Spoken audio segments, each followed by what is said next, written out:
57talk.com. Gary Cubetta back again, Scottsdale, Arizona, and my pleasure to introduce one of the real all-time legends in professional wrestling, the great Baron von Raschke. Baron, pleasure to have you with us. It's my pleasure to be talking with you, Gary. How are you doing? Baron, you still got the voice. It's still there. It's the last to go. It'll be the last, huh? Baron, I got introduced to you from an interview point of view by Carl Lohr of Cauliflower Alley. How long have you been a member of the Cauliflower Alley? I have no idea. A long time, maybe 15, 20, 25 years. I don't know. And you're still a member, right? I'm still a member. Dues-paying member of the Cauliflower Alley Club, yes. Do you go to the conventions each year in Las Vegas? I do not. You don't? Have you been to any? I have. Okay. Due to careful planning, I can't retire until I'm 105. When I'm 105, I'll go to all the meetings. Baron, when did you get started in professional wrestling? What year? I started in I broke in late 1966 after the World Tournament in Toledo, Ohio. I represented the U.S. in the World Tournament that year, and then I contacted Joe Dusick, the promoter in Omaha, who set me up with a meeting with Vern Gagne, and Vern Gagne was nice enough to invite me up to Minnesota, and I learned. He took me into professional wrestling. He taught me the basics, and that was that. In about August or September. Baron, you wrestled the first few years as Jim Raschke, correct? Did you have any gimmick at all, or it was just you as yourself? Well, I'd been a former amateur wrestler, and I was kind of for the first few months I was Jimmy Raschke from Nebraska, or Jim Raschke from Nebraska, and Nebraska, I should say. But that only lasted about 6-7 months. Then I met a character named Mad Dog Vasson, who told me it was a dog-eat-dog world, and I should change my name and my character and come up to Montreal, Canada with him and be his partner. And you know what I did? What'd you do? I did it! Yep. And that's where the Baron von Raschke became alive and well. I think a lot of people think that the Baron was a big draw in the AWA, but actually you did well in a lot of different territories. WWA, Georgia, Mid-Atlantic. I remember in the late 70s, Worldwide Wrestling Federation at the time. Baron, you were able to get all over the country. Yeah, the Baron knew how to get over. Yeah, Easy on the voice, Baron. You're gonna. Don't you worry about me. I'll worry about you. You're gonna pop something there. If it goes, it goes. Yeah, the Baron got over just about every place he was, as far as I know. Tell me a little bit about the early 1970s when you worked in the WWA, Indianapolis, with Dick the Bruiser. You guys had some matches that were just classics, and they were covered widely by the wrestling magazines at the time, so people who weren't in that territory got to see it. What kind of heat was there in Indianapolis for that product? Oh, we had great heat. We had great talent. Dick the Bruiser was there, of course, and Wilbur Schneider, Cowboy Bob Ellis, Pepper Gomez, Moose Cholak, so many great ones. And then Bobby Heenan, of course, he got his start there, and he was fantastic from day one. So Blackjack Lanza came in, Blackjack Mulligan, Ernie Ladd. We had a lot of talent. And Bruno Sammartino used to come down and be like a super guest down there. So Pat O'Connor, we had all kinds of great talent coming through there. Did Bob Luce run WWA with Dick the Bruiser, or was it pretty much just Dick the Bruiser? Bruiser ran the what is it called, the WWA? Yeah. And but Luce took care of Chicago, the Chicago area, the towns around Chicago. He was like the local guy that ran that part of the territory. Which was the better draw, Chicago or Indianapolis at the time, early 70s?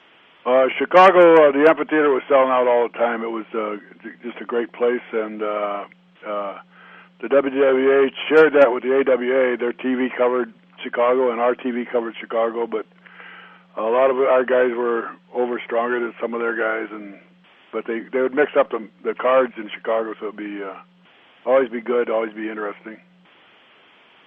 Because we had great talent, but the Minneapolis office also had great talent.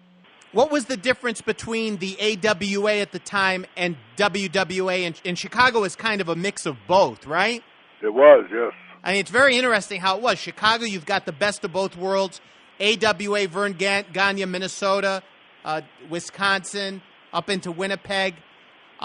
Dick the Bruiser. Was the Bruiser style more barroom brawl type? Oh yeah, he was one of a kind. Although his cousin wrestled for the AWA, the one and only Crusher, the wrestler that made Milwaukee famous. It was just it was a great combination to have all this variety of characters and wrestlers and various styles. So that was the place where it kind of peaked every month, or whenever they ran it. Was three or 4 weeks between shows, I think. Baron, when you first saw Bobby Heenan in the early 1970s, did you know this was somebody special? Could you tell? Well, Bobby's always been special to me. We're great friends to this day. He's going through some rough times right now, but physically, I'm talking about. Yeah. Anyway, we hit it off the bat right away, and actually, I met him when I was wrestling I was working for the Sheik in Detroit, and the NWA called and needed a guy to wrestle Pat O'Connor down in St. Louis, so I flew down there, and that's where I first met Bobby Heenan. He was managing Blackjack Lands on the same show. Met him, talked to him, and we both liked each other, and then over the years, I eventually worked there after going to another territory, and it's just been a great friendship. You wrestled with the great Ernie Ladd, one of the all-time greats from the 1970s. Any special memories of Ernie? Well, Ernie was a great athlete, great football player and a great athlete, and really a nice guy. I liked him a lot. He and I were partners, and we traveled a little bit together, and I just got to know him, and good family man, and we had a lot in common. Except he was about 4 feet taller than me and everybody else. But yeah, Ernie was, I can't think of anything offhand, but he was a good guy and a good athlete, good worker. So, Baron, was Vern Gagne difficult to deal with in the 70s? Of course, a lot of people have said later on, after he went out of business, that he made a lot of mistakes and he was hard to deal with. But in the 70s, was it just a matter of respecting him, or were people having trouble with him then? Well, I guess he's in a situation where he's the boss in in an egocentric business. Everybody wants to be number one, so I guess they're vying for his attention or something. I never really had any serious problems with Vern Gagne. He was the guy that got me started in the business. I'm very thankful that he did that, and I appreciate that. Like all promoters, he could have paid me better, but that's part of the game. So, I know guys that dislike Vern intensely over the business, but they've got it's a business. It's not something where you're out to make friends with the people you do business with. You're out to do business. So. Was there one promoter in the early 70s who you really have fond memories for, that you thought, well, this guy's really paying us fairly? A lot of the guys have told us, obviously, that the promoters would shortchange on payoffs. But was there one promoter who really always had the money right on the right number? Well, actually, Joe Dusick, who ran Omaha, he's one of the Dusick brothers. That his brother Rudy used to own the WWF before Vince McMahon Sr. got it. But anyway, he was a real fair payoff guy, and And another guy that comes to mind is Sam Muchnick, who ran the NWA and from St. Louis. So yeah, there were a few guys around. Baron, when you went into St. Louis with Sam, he was very strict with the way he wanted professional wrestling conducted. Did you have to tone down the character at all? Yes, I did. Okay, I always wondered about that. Sam took off the name Baron, and he called me Von Raschke, and oh, he did do that. I didn't know he did that. Yeah, I was just Von Raschke there. And anyway, he said the war. I was kind of late on the scene as far as that caricature goes. Hans Schmidt was right there at the beginning, and Hans Herman, those guys, and they had a lot of heat from the feelings about the war just being over. But I came along 25 or so years later, and he didn't think that was a very good idea to stir up any memories like that. So I toned it down. I was still a rough character, but not quite as ethnic as I was in other plays. So that was the one town where you had to cool it a little bit. Did you wear the cape and the... Yeah, it's funny because it's a German town, too. Yeah. That in Milwaukee.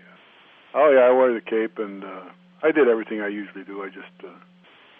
when I had interviews, I didn't go quite as crazy. Was there one particular territory? I remember in WWA you were very hardcore. Was there one area, or maybe Detroit, where you really went heavily into the character hardcore? Early 70s. Yeah, early on, Montreal, Detroit. Yeah, probably. Then I started to mellow out because I knew I didn't need that. I didn't know if when I broke into professional wrestling, I didn't know if I had the personality to even do the job, and as I got more comfortable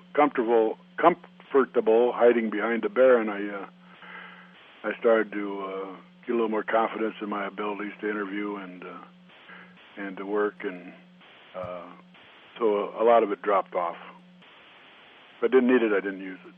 Yeah, I remember in the early 70s, I mean, you were hardcore with that, and around 76, 77, 78, you were still on that road, but you had lightened it up a little bit. Yeah. Do you remember your run in WWW, 3WF at the time? I lived in the East Coast. I remember you came in. Who managed you? I've got a little... Freddie Blassie. Freddie Blassie, right. Another great guy, individual. What was your question? Well, what it was like being in the East Coast back then. Well, it was... once again, I fell into an area that had a group of a lot of good talent, great talent, and it was a lot of fun. I met a lot of people I would have never met, traveled in circles I'd probably never been to before, and it was fun. It didn't last very long, but it was fun. I enjoyed it. Yeah, I remember I went to a show one time with my dad in New Haven, Connecticut, but you weren't. You're the guy. I remember you. Yeah, I was there. I shook your hand, asked for an autograph, and you told me to go to... I didn't. No, you did. I'm kidding. Not even my worst days did I do that. I know. You're a sweetheart outside the ring, but why did you leave so quickly? You were there, you made a big impact, and then gone. Well, you did make a good impact. What? Yeah, I thought. Yeah. I thought I did, and everybody thought I did. But they had other plans before they even brought me in. They were in the process of changing the situation, and Billy Graham was looming in the background, superstar Billy Graham, and I was kind of just their interim player, so it wasn't the tightest run ship, and the word was out, and everybody knew what was happening, except maybe myself and some of the other people that were actually doing the work. But anyway. Yeah, because you were one of the last major heels in before Superstar took the title, right? That's right. Yeah. Yeah, I just preceded him, but everybody knew he was coming in. He's going to get the big push, and So anyway, it was time for me to leave, and I contacted the Carolina office of the NWA, and they wanted me down there, so that's where I went. And I remember I had a friend at the time who lived in Reidsville, North Carolina, and you made a huge impact. I wasn't so sure you'd be able to get over down south, but you main evented for over a year. Actually, I was there for 4.5 years, and I was,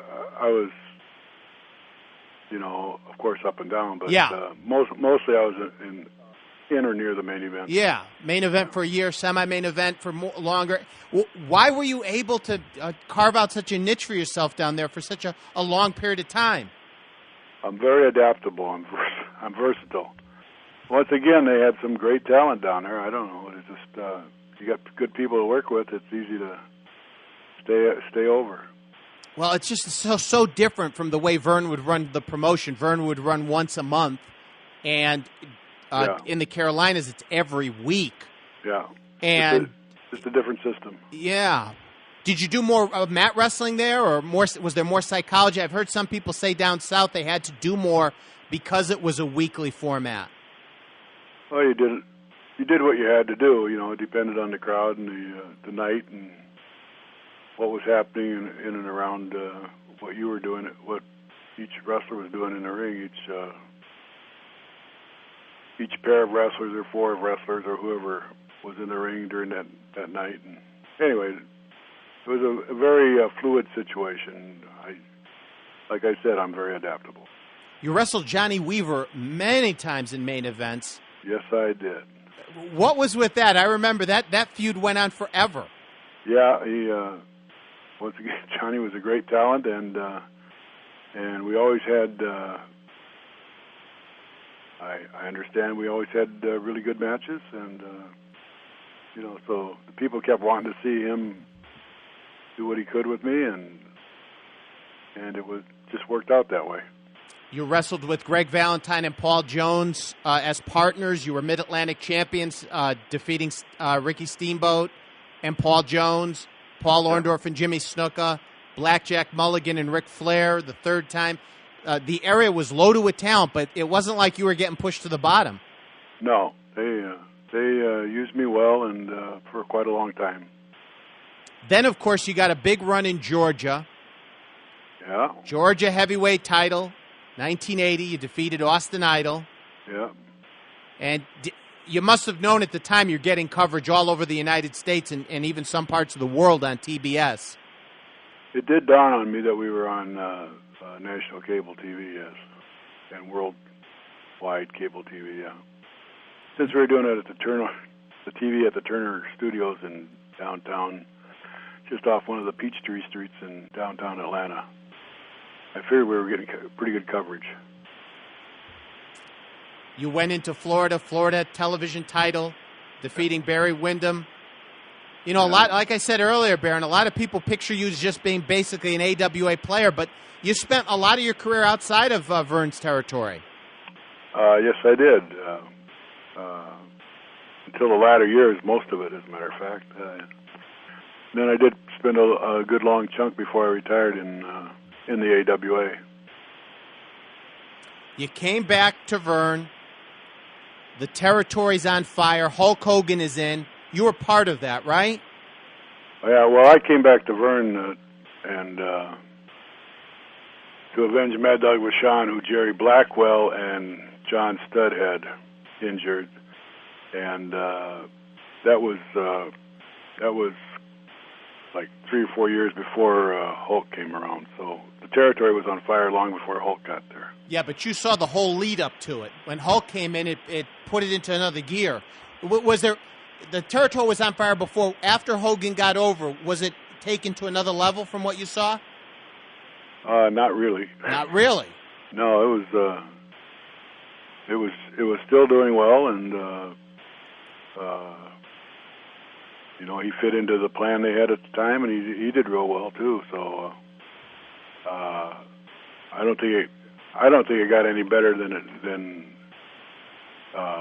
because he was here, but because they had so much talent to support him and everybody else that was here before that. It was territory was red hot for several years before he came in. But anyway, I don't want to, I'm not knocking him. I'm just telling you like it is. Yeah, hard to knock him with the career that he had. But that's interesting. So you were at the shows. You're wrestling on them. Attendance-wise, not that much difference before and after. Well, you could sell out we were selling out in St. Paul. We were selling out in Chicago, selling out in Winnipeg, selling out in Salt Lake City, doing well in San Francisco, and all these shows were, they were all selling out. So, and he came in, and I guess they continued to sell out. But is that better than selling out? I don't know. You tell me.